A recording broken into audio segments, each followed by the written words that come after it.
war in Iraq, that war about weapons of mass destruction, that was really a concern about destabilization of the Middle East. Destabilization of the Middle East that would have caused big problems. Well, not necessarily for us, because you know, in 1973, we were within about 2 months of being completely off foreign oil. Remember the whole oil embargo? And then suddenly it ended?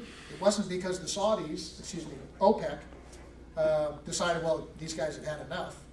It's because they realized they'd had enough. If we, 2 more months, we would have not required any foreign oil. We'd have all been self-sufficient. There'd still be long gas lines, but hey, we were okay with that. The Saudis realized there was a problem and came back. So that the war in Iraq was about stability, and not necessarily for us, but for our markets. Anybody know where the Straits of Malacca are?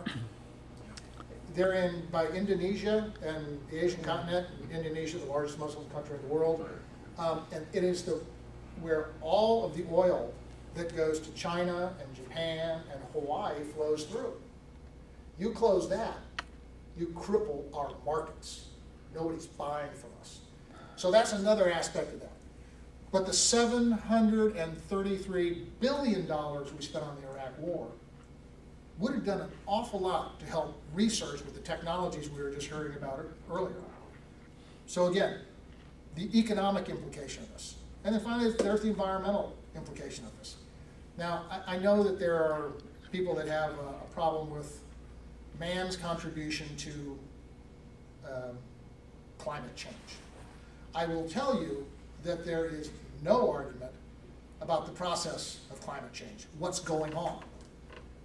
And I can tell you that because I have read the CIA reports, and I know what the Department of Defense is doing in planning for the results of climate change. What happens in climate change is the climate changes.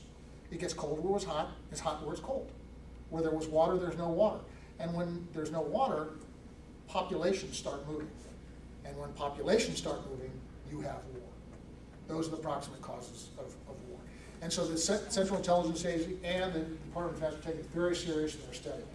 Now the big debate is over, so what is it we've done since the Industrial Revolution to do this? Somebody else wants to have that debate, they can go ahead and do that. But I kind of look at it as like secondhand smoke.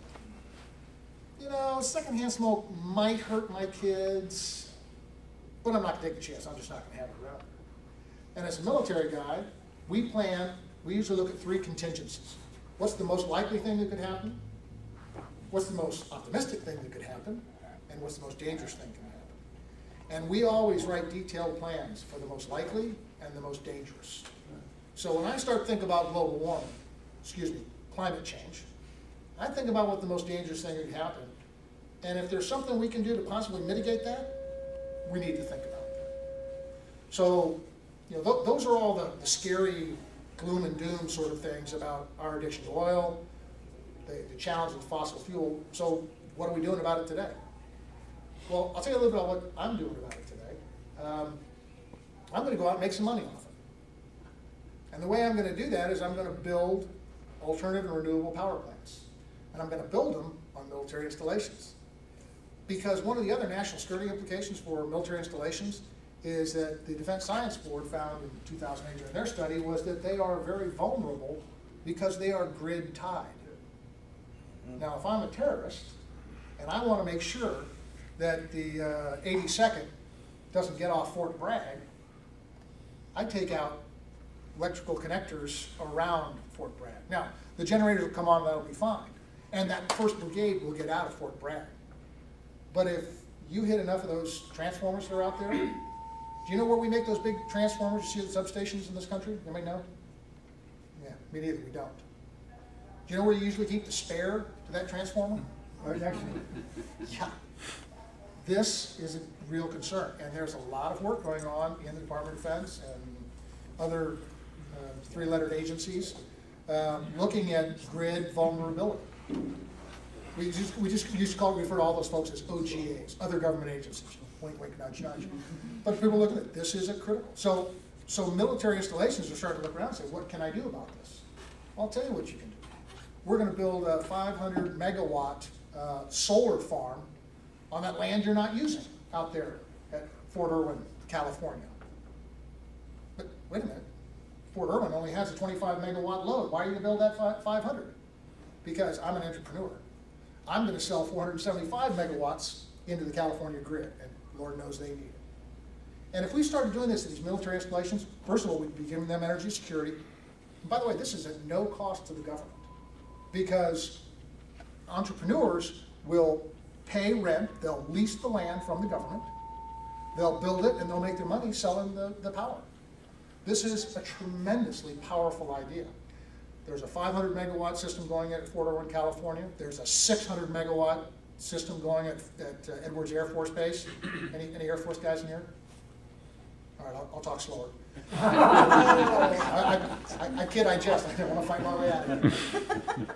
Well, it just got me because Fort Irwin had the 500 megawatt, Edwards had to go 600.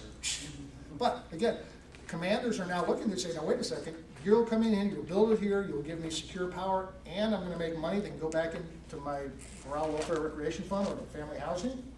This is a good idea. So more and more commanders are looking at that today. And it's wind, it's solar, it's landfill gas. You know the big landfills we have everywhere that are right now starting to leak methane, and after about 5 years you've got to go and you've got to put a well system in it. You've got to flare that off so we're burning that methane, which is, oh, by the way, 17 times worse as a greenhouse gas than carbon dioxide. Well, if you just put that gas over to these little scrubbers we have and other things, and we can actually make power with that, and then we can take that power and sell it back into the grid, because last time I checked, we're not going down in our power use. Johnson City, Tennessee did that, and the city is now bringing in $500,000 a year in revenue from something that used to be a liability. We have to change the way we think about this. And we got to ask those questions. Sir? In the desert states or along here in the southeast, I know Spain has a system that's a lot better than solar, and it's really hasn't been looked into as use here. You talking solar concentrators? The mirrors instead of the solar collectors that, I mean, they produce so much heat that they actually have to divert better than a third of it. That in fact is what is going in at Fort Irwin, California. Unfortunately, it's a Spanish system doing it. Why? Because we don't build it here in this country. Hello? Maybe we want to get into another business. But what it does is it takes mirrors and it focuses up to a pinnacle, a large tower in the center, and the heat melts a salt. So it creates hot molten salt, which can be stored, oh, by the way, in the molten state, so that at night you can still use that then to go boil water, run steam turbines, create electricity. All of those technologies are out there, and they're mature technologies.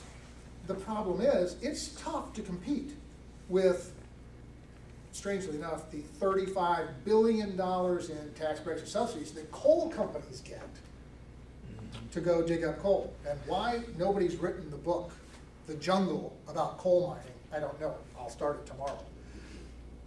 But it's hard for all of these alternatives to compete with it. So what I say when I get a chance to talk to those folks up in Washington is either everybody gets them or nobody gets them. And I'm good with either one. Level the playing field. Let's make this a level playing field. Yeah, do you have a question? Yes, how much coal does the United States use? Too much. Well, I know we use too much oil, but how much coal? I can guess.